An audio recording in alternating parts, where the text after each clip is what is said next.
Okay, well, today is July 23, 2015. I'm Nick Fountain, and I'm part of the Wake County Bar Association History Committee. We're at the offices of Young, Moore, and Henderson, and today we're going to do a video interview of Robert L. Bob Emanuel, longtime Raleigh lawyer. And with that, Bob, I think I'll key on the Raleigh part of this to begin with. In contrast to a lot of folks who might be watching this, you are a Raleigh native and grew up in Raleigh, isn't that right? Yes, that's the case, yeah. And tell us a little bit about, let's see, when were you born? 1926. And where were you living at that time? In the house at 2200 Beach Ridge Road. And do I recall that you still live in that same house? I do, again, yes. It's been in and out of the family, and I was lucky enough a few years ago to get it back. And it's just a wonderful experience to relive my youth. Well, tell us a little bit about Raleigh, and Raleigh is, at least in our view today, I don't know what they'll think in later years, but we feel that Raleigh is getting to be a pretty big place today, but it wasn't that big in 1926 or 1930 or 35, was it? Not at all. It was a very comfortable little village, and growing up there, the streetcar ran up Glenwood Avenue alongside of the house, and I played in the woods that would have since become developed as a residential area. So it's a great change. I think the city limits were at the Circle. And the Circle is well inside of Anderson Drive, St. Mary Street, and not far north of 5 Points. That's correct. And so by being here all that time, you have seen a lot of what Raleigh has changed and become. It's incredible. It really is. And it was like growing up in the country, frankly. It was the country. And there was a house down the street about a block away owned by Mrs. Royster. Her husband was a doctor, and they must have had 4 or 5 acres down there. It's sort of like a plantation. But Beach Ridge Road was dirt, and the neighbors that ended up living on Beach Ridge Road got together and used fuel oil from the filling station to keep the dust down, because it was an unpaved street. Right. In those days, oil in the road was a understood method to make it a little bit better than clouds of dust coming up. Exactly. What did your father do for a living? Well, my father was a lawyer, and when you asked to interview me, I got to looking at my career and his, and I realized how more significant his life and career were than mine. Well, you've been, I know you've been proud of your father and perhaps too modest about yourself, but how did your family come to be in Raleigh, and how did he come to be a Raleigh attorney as you turned out to be? That's a very interesting story.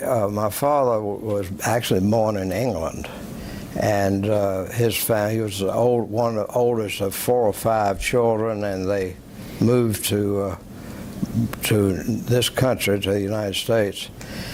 Dad was drafted in the Army in the First World War, and he was in the Quartermaster Corps, and was assigned to Washington, D.C., where he went to law school, night school, to get his law degree, and was admitted to the bar in Washington. And for reasons I've never been able to figure out, the family were all oriented in New York. He and my mother, he met and married my mother in Washington. And for reasons I've never understood, they decided to come to North Carolina, where, as far as I know, they had no prior connections. He got a job with a cotton brokerage in Greensboro, and that lasted a very short time. He was very unhappy. And answered a classified ad in the Raleigh News and Observer for a legal stenographer.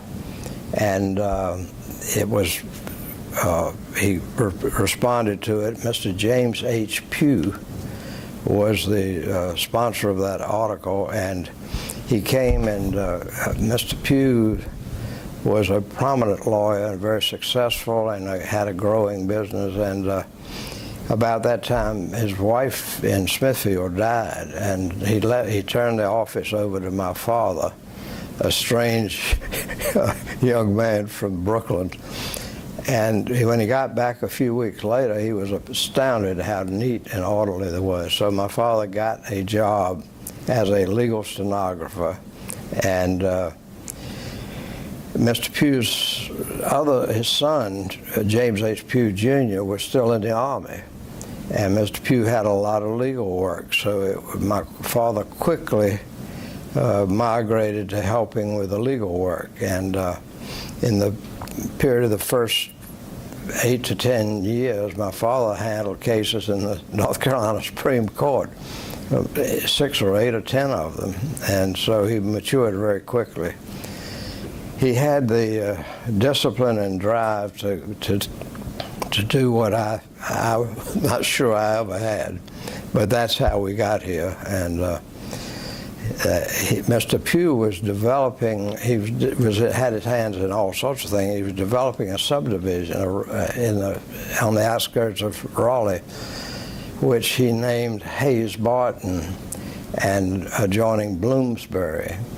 And my father was assigned the job of keeping records of the sales. I have the original journal that my father entered all the sales, the names of the people, the amounts they were paying, the payment schedule, all in his handwriting. And in the process, my father bought 3 or 4 lots at the corner of Glenwood and Beach Ridge and built his house on it. So, and then, so eventually then, so your father stayed with Mr. Pugh, and for those who watching, James H. Pugh we're talking about here would have been the uncle of Judge James H. Pugh Bailey. Right, that's correct. Mr. Pugh's sister, I think, married Josiah Bailey, who became United States Senator. And the Pugh Bailey that that was a judge here, was a son of them, their son. Right. Let me turn in a slightly different direction. If I recall correctly from other conversations, your parents were Jewish in origin at the point they came to North Carolina. Right. And so they were attached to one of the synagogues in the community in the 1930s when you were growing up. Can you comment on the level of, on what was the nature of the relations among the Jewish community and the Catholics or Protestants or other segments of Christianity at the time? Well, as a child, I'm not sure I had a great insight, but there probably weren't but 200 or 300 Jewish families in Raleigh, and there were 1 or 2 of their children that I associated with. The rest of them I did not. And so I felt some alienation from them, as well as alienation from my Baptist and Presbyterian friends. So I was sort of floated in the middle there. I even ended up going to VES, Virginia Episcopal School, and I was not happy with that. I was awfully young. At any rate, so I've sort of my own my own religious affiliation is questionable. I suppose genetically I'm Jewish, and it's been an interesting experience growing up in this world, but I can identify with minorities in that I experienced some of the discrimination, but no severe discrimination. I think Raleigh in those days, and perhaps still now, is one of the most harmonious places in the world for Jews to grow up. It really is. They've integrated. There's surely friction and annoyance between Jews and others, but what I've seen of the rest of the world, I think it was an ideal place to grow up, for a Jew to grow up. I felt more a kinship to the Catholics, who were also sort of segregated back then. But I never was bar mitzvah. My father at one time was active in the Jewish community when he first got here. And he was a very strong-minded person, and I think he was president of the synagogue and close to the rabbi. And something happened as I was getting ready to be bar mitzvah, and he resigned from the synagogue, and I was never bar mitzvah. The rabbi that my father was friendly with ended up going back to college and became a psychiatrist. So it's interesting experience growing up with a Jewish background and origin, and some affiliation. As a matter of fact, and I don't want to belabor it, after my father died, they asked me to serve on the Raleigh Hebrew Cemetery Association, which I did, and I saw all sorts of conflicts and philosophies there, but I'm still an honorary member of that. But they recently came out with a brochure about the present status of the Hebrew Cemetery, and there's a plaque there with, among others, my father's name on it. And I was curious. There was an inscription about coming along in a moment of stress and difficulty on the plaque. And I wrote the lady that sent it to me, and I said, I wonder exactly what was referred to. And I don't know what the periods of stress were, but it was right after World War I. I don't think there were a lot of Jews in North Carolina in general. There were a few that were very successful, prominent, but at any rate, that's one of the things I've pondered in my old age. So that was the situation with your growing up. Tell us about. Then the next thing, I guess, would have been your educational experience, and I want to cover a little bit of your experience in World War II. Though you were not. The war was well along by the time you were old enough to be drafted. Right. I had to sign up for the draft. And things were going pretty badly. There was an awareness of what was happening in Europe, but I'm not sure how much awareness. In any event, I knew I was going to be drafted anyway, so I signed up for a Navy program of V-12, a pre-flight school program.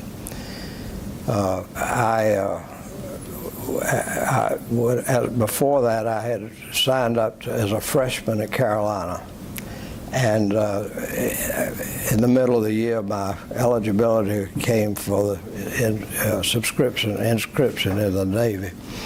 So I walked across the campus and put on a Navy uniform and went into the V-12 programs. And I kept wanting to get into the flight program, but I never got there. So I ended up being commissioned as an ensign, having spent all that training at Carolina, and was then assigned active duty, and from there. Well, did they let you graduate first? Yeah, no, I did not. I had enough credits for graduation, but I had not gotten a degree.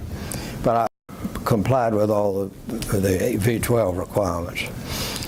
My Navy career was unique, I think. The war was over. I remember the end of the war I was still at Chapel Hill when the war was over. But I was assigned to a ship in Norfolk, which was an aircraft that carried landing craft. And I became quickly, from my seasoned experience, I became a small boat officer in charge of 24 landing craft on this ship. Fortunately, we had some enlisted men who knew what they were doing, and I tried to stay out of their way. At any rate, the war was over, and they were having an election in Chile.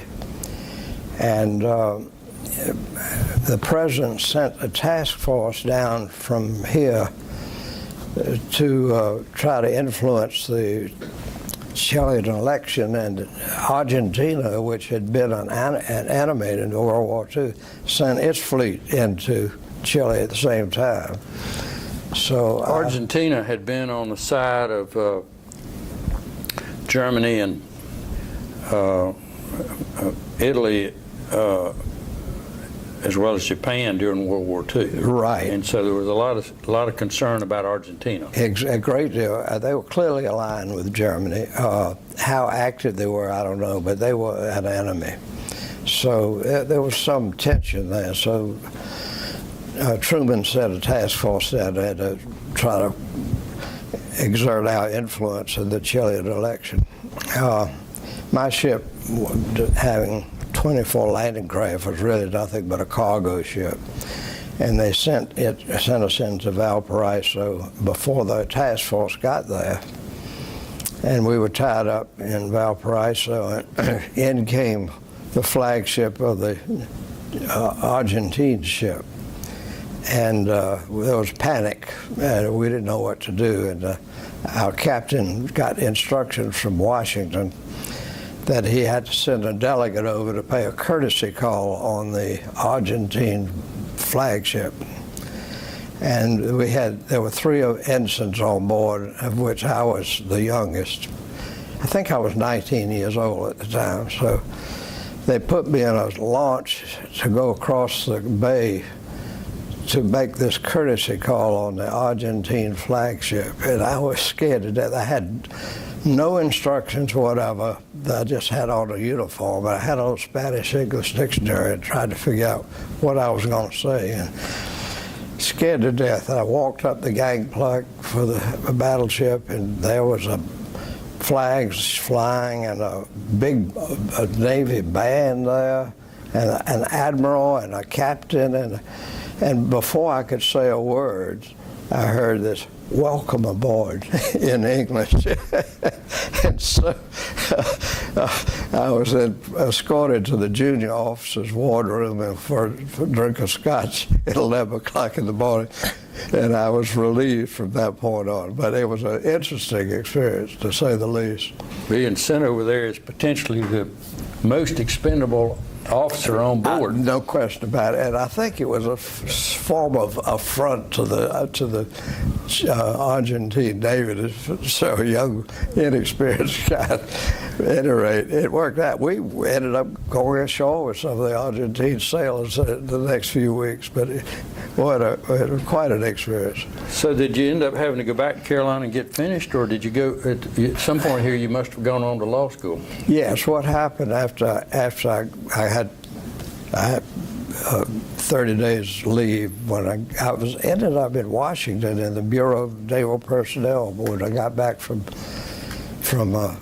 Chile. And I have no idea how. I was just a random chance, I think. But at any rate, I worked in the Bureau of Personnel there and was finally released. And I came back, and my father, he never urged me to be a lawyer, but it was an opportunity that was there, and I thought, well, I'll try it. I wasn't sure. He was so assertive, so disciplined and well organized, and I lacked all of those qualities, so I wasn't sure. But I went up and signed back in and finished my undergraduate in economics. I had enough credits for a degree in naval science, but I didn't want that, so I finished then and went into law school. I was accepted, probably had about 130 in my class, and for the first time I really was motivated. I got interested in the law and the processes, and I was probably not a brilliant student, but at least I had some focus, and I really enjoyed that. When I got out of law school, I came back to, on the theory I was going to practice with my father, who had a thriving practice. He had inherited all of the clients and practice that Mr. Pugh had, and had sustained it. And so, but it was clear that I wasn't doing the job that he was doing and expected of me. So the first year or so, I think I was assigned collection work for merchants and title work in the Register of Deeds office, and little by little it was clear we were on different wavelengths. So I assume it was my father's action behind the back. Anyway, I got a job with the Attorney General's office at the time, and that was an interesting experience. Harry McMullen was Attorney General, and I was one of the members of the staff. And well, roughly how many were at the AG's office at the point you were there? Do you recall? I'm not sure, probably 20. And I remember associating with Ken Wooten, who you associate. Ken was not in the Attorney General. He was in the with the Highway Commission. It was a separate thing. They ended up merging. But I remember dealing with Ken on some things. But we were assigned jobs of all sorts of things, everything from school bus accidents to workers' compensation claims, but also a whole array of criminal cases. There was no Court of Appeals then. So we had criminal cases that we'd argue in the Supreme Court. And during the year and a half or so that I was in the Attorney General's office, I guess I argued 10 or 12 Supreme Court opinions, the cases. And I'm not sure. Well, it was interesting. That, again, was an interesting experience.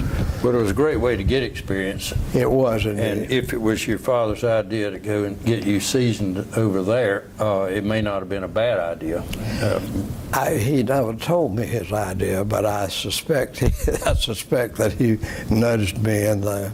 And I think in there at the time was Bob Broughton, I think, was an associate attorney general, and Charlie, a fellow who went with, Claude Love ended up being an assistant attorney general, and Beverly Lake was an assistant attorney general. We were at slightly different levels in the staff, however. But we'd have a meeting every Monday morning to review what was before the office, and I remember. That would have been, so if Beverly Lake was there, that would have been before, I guess, he went back to become a professor at the Wake Forest Law School. Yes. Yes. Wake Forest Law School was still in Wake County. That's right. At that point, and it was only later that Justice Lake got into politics. And well, yes, I think his political philosophies were there. Well, they may not have shown, but interesting tidbit on that. One of the interim jobs I had before I got to the Attorney General's office was the prosecuting attorney of the Cary Recorder's Court, which was a traffic court which met maybe twice a month.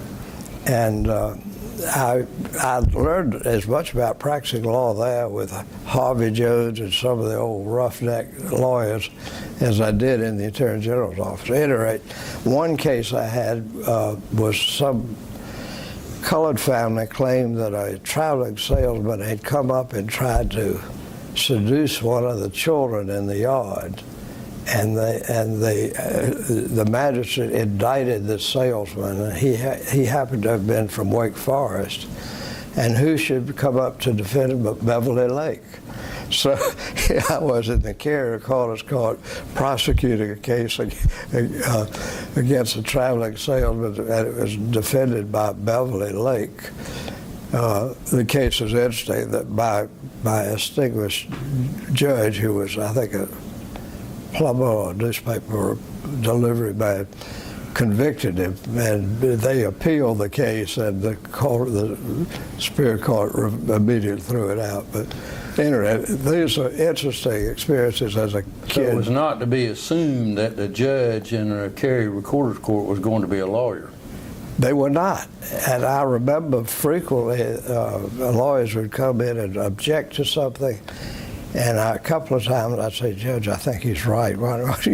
So I would sort of coach the judge on the proper ruling against me. It was a rough and tumble world. So not only did we not have a court of appeals at that time, we did not have a district court system That's subordinate correct. to the Superior Court like we have today. That's correct. And recently I heard Robert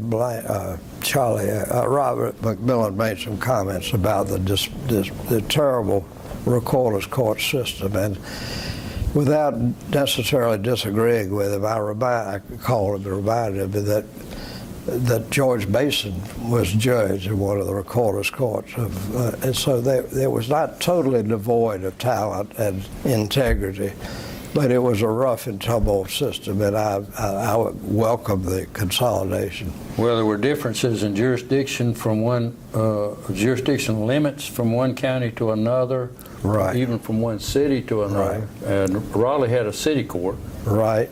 and so Cary had a recorder's court. There was some sort of city court or recorder's court in Fuquay and then Fuquay, Wake Forest, Wendell. all of them. Each of them had their own little court. I remember Pretlow Windman, who became a good friend of mine, was prosecuting attorney in the city of Raleigh court, and later became a judge. So it was a real mishmash. So eventually then you went back with your father? Yes. I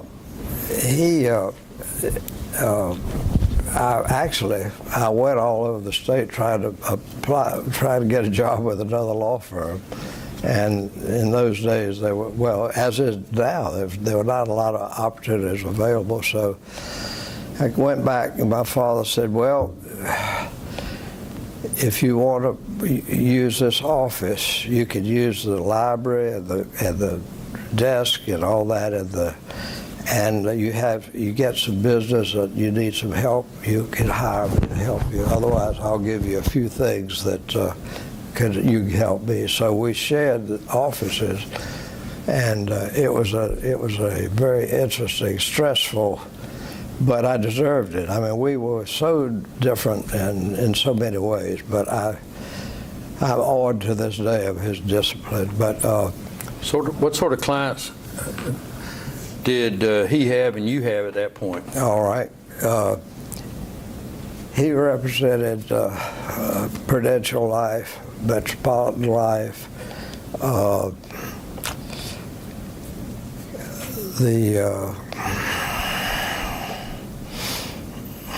Southern Bell? Oh yeah, Southern, of course.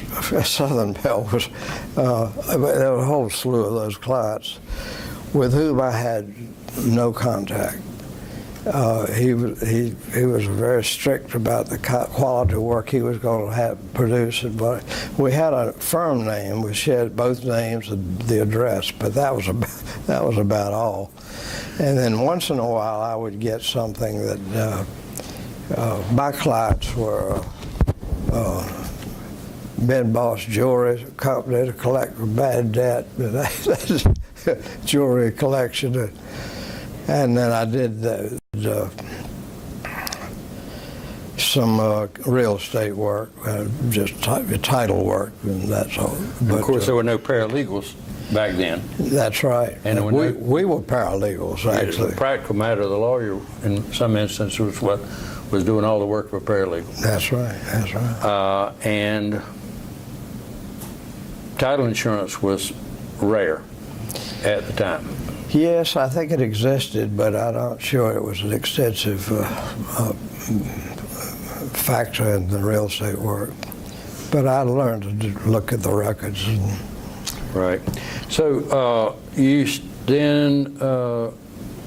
stayed with your father on into the 1960s, is that right? Yeah, actually until his death. And when did that happen?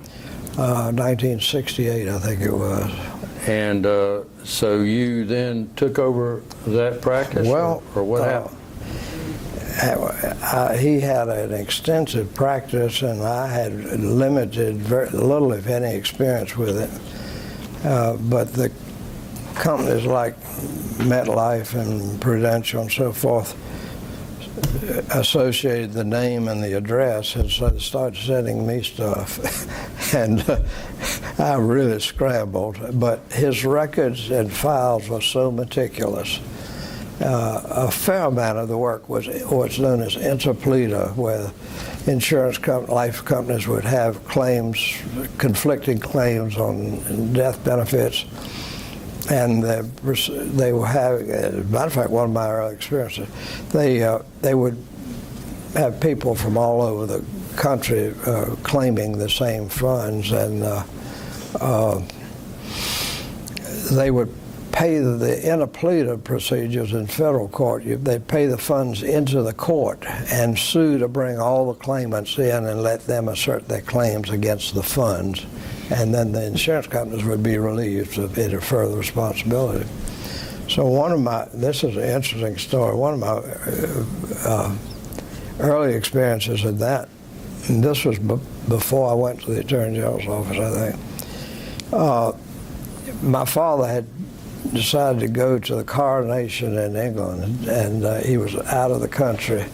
And I got a call from the senior vice president of Metropolitan Life, wanting to know if I could set up an appointment with the insurance commissioner.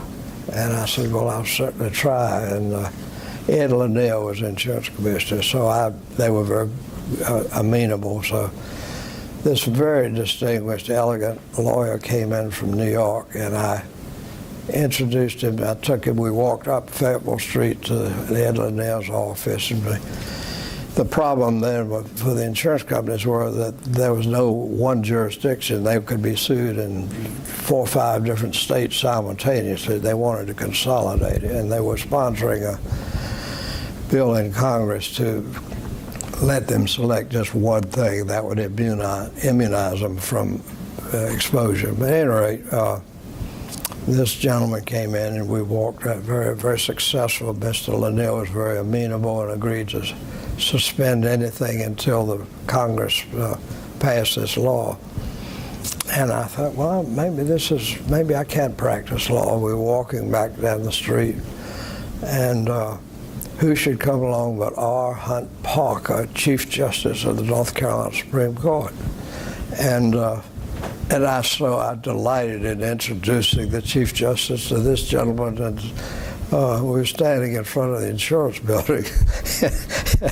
I felt a tug on my sleeve. Lawyer Emanuel, I looked around, it was the bus boy from the S&W cafeteria. I want to talk to you about my case. So I was humiliated in front of these very distinguished. I thought, well, maybe I haven't made it yet. But neither of them even acknowledged the presence of this bus boy or me. So that was my exposure to the real world. Quickly brought back to the realities of everyday law practice. Indeed. There's a story, I think you told me about handpicking judges, and I wondered if you could recount that one. I can't remember if it had to do with Judge Harris or what. Oh, yes, this is earlier, before I went to the Attorney General's office. One of my distinguishing accomplishments was I was in my father's office on the 10th floor of the insurance building. Next door was a firm, Douglas and McMillan, Robert McMillan's father and Clyde Douglas's uncle. And Clyde Douglas was it was a very good firm, very active. They were active in Democratic politics. And I think young Martin Henderson were across the hall, but I'm not sure. At any rate, Judge Harris died in office, Buck Harris. And Clyde Douglas, I think, was the chairman of the Democrat Executive Committee. They were having a serious meeting about picking a nominee to succeed him. One of the Yarboroughs from Lewisburg was interested, and so was a fellow named Bill Bickett. And they were in this conference there. At that time, Franklin County was part of the 10th District along with Wake. That's my understanding, yes. I did, at the time, I didn't know anything. I still don't. But at any rate, they hit a stalemate and they didn't know how to resolve it. So they decided to pick a name out of a hat. And so they got me, a young lawyer from next door, to reach in and pick a name out of a hat. And I selected Bill Bickett. And so I claim great responsibility for that. So there's your experience hand-picking judges. Hand-picking judges. That's right. What power and authority for a young lawyer. So you, after your father died in the late 60s, you continued on by yourself, or did you develop a law firm? And if so, why or why not? Well, I was enjoying the work with the clients. I did a lot of work for Southern Bell and MetLife and Prudential and some fringe clients to them. So I got interested in practicing law. I wasn't sure until then I wanted to, but then I had more work that I could handle. And I hired a fellow right out of law school at Carolina, one of the bright students, and he was conscientious, but we worked, did the best we could, but it didn't work out. So after about 6 or 8 years, I was again left on my own to try to sustain this group of clients. And along came a fellow knocking on the door for a job, as I did earlier. And he was the son of a fellow I was in law school with from Newbern. And I said, well, I tried him out. I said, well, try it out, and here's some things to do. Well, he worked out very well and developed some of the skills I was seeking. We were in federal court a fair amount of time. Now, who was that? Stephen Dunn. And Steve's father, Raymond Dunn from Newbern, was in school with me. But Stephen, it was just a random chance, and Steve has ended up, he's matured.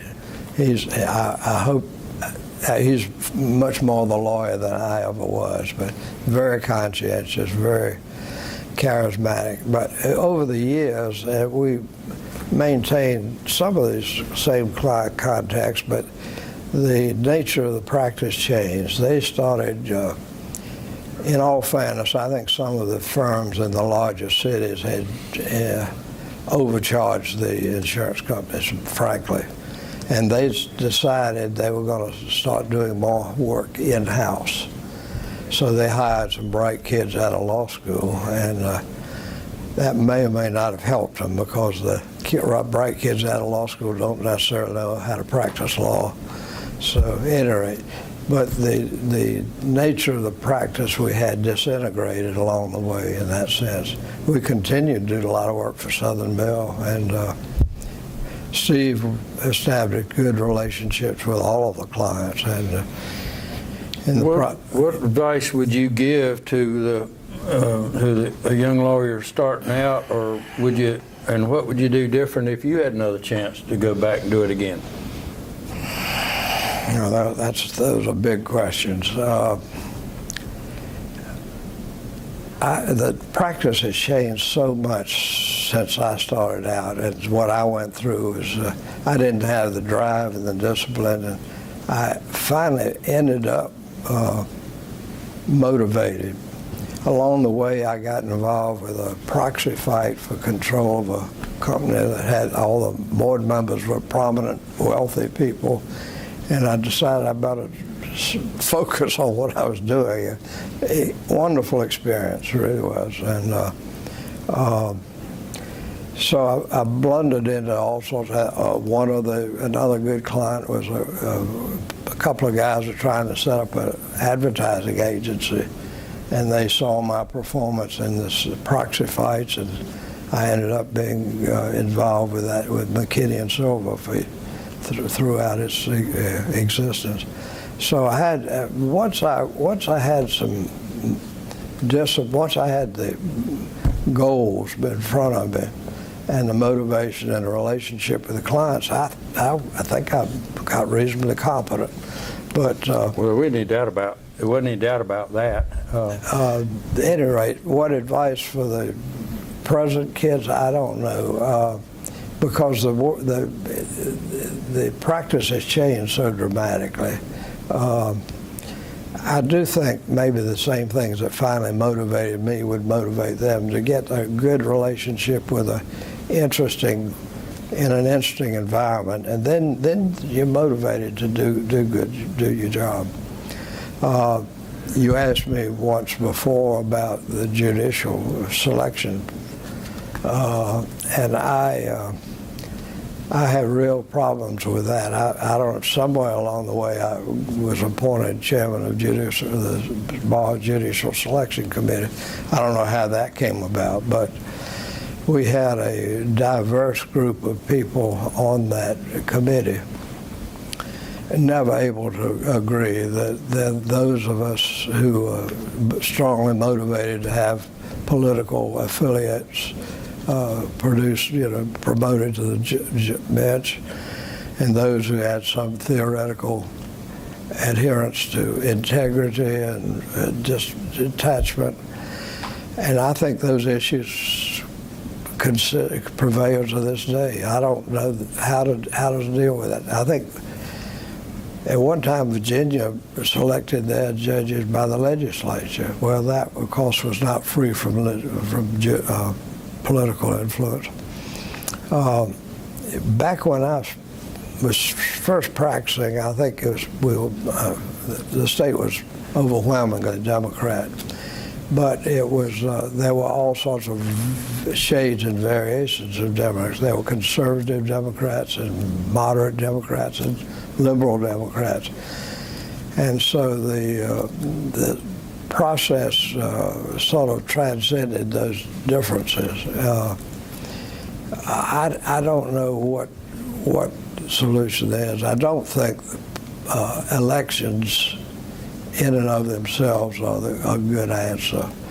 I noticed the bar recently has said some of the Superior Court judges they could stand for a re-election or not on a yes or no vote. I don't see that solves any real solutions. That's one of the areas that I really don't have any answers. I'm troubled by the selections of judges. Some of the best judges were random chances. The federal judges were more disciplined and conscientious, I think, than our state judges. But they all have their own biases, and I think the federal practice may help restrain some of the laxity that you see in the state system. But that's the $64,000 question. I don't know how one would go about selecting judges now. Hold a minute.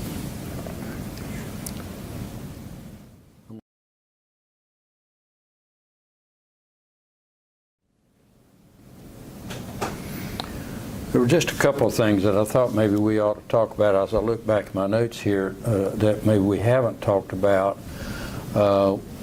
We did talk earlier in our conversation about religion, but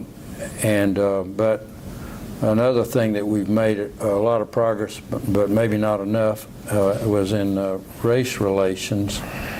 And I recall you started to tell us about a case about a piece of property down on Oberlin Road, and I thought that was pretty good to recall and to think about some of the values involved in our work.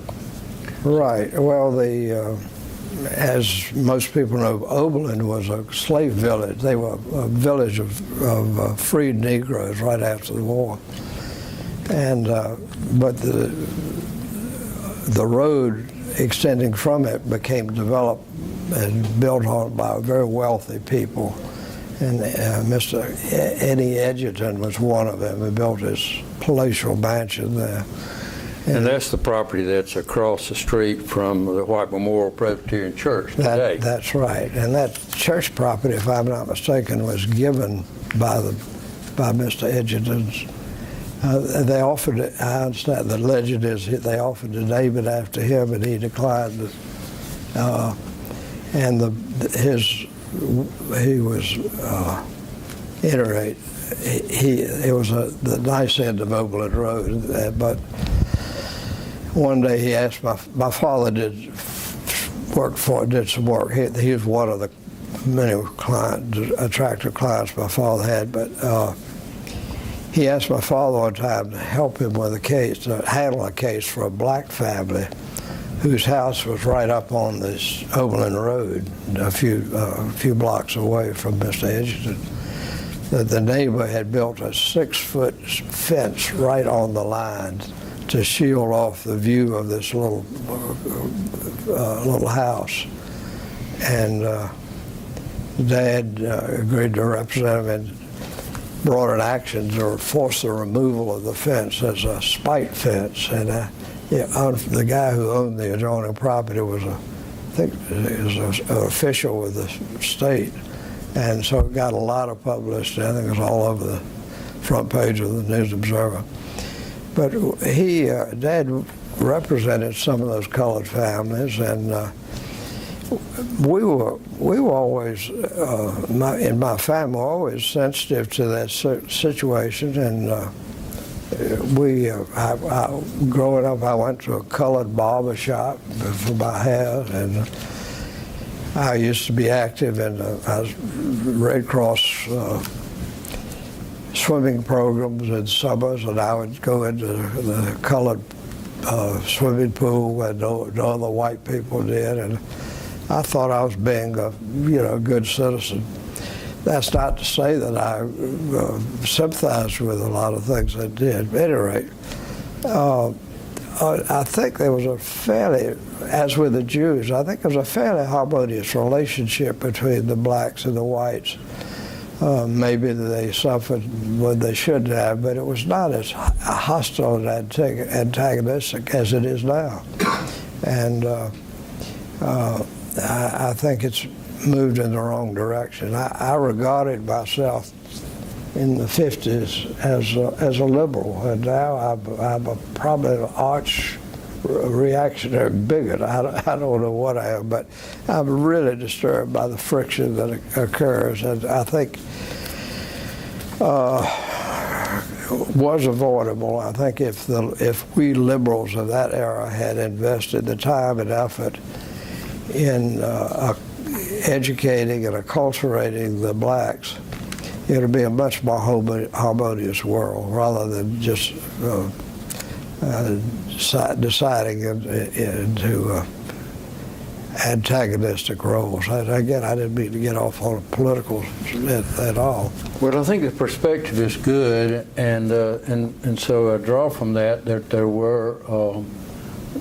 was much moderation in Raleigh compared to perhaps other areas surrounding states or otherwise back in the 50s. But what you've done is underscore that there's a lot of work left to be done to encourage tolerance and real community. Well, of course, I was unfamiliar with other communities, but it was a fairly harmonious. I remember during the Depression days, people would come knock on the door of our house and offer to cut the grass or do anything for a free meal. And Mother would bring them in, sit down at the kitchen table and feed them. Most of whom were colored folks, and not all of them, but it was interesting. I think it was a much more harmonious environment than we have now, and I just hate what we're facing. There's not a whole lot I can do about it anymore, except complain. Well, it is worth remembering that there have been times when all segments of the community did not approach each other with suspicion and fear, and we need to work perhaps to get back in that direction. Well stated. Well, and on that note, I think I'll thank you for giving us your time here this morning and the perspectives that you have provided to us, and perhaps the folks who will view this videotape over time will take lessons from it that'll be useful in their own lives, and that would, of course, be our goal in taking the trouble to do this. So, thank you very much. Thank you. We appreciate it. Thank you, Mr. Fountain. I appreciate it.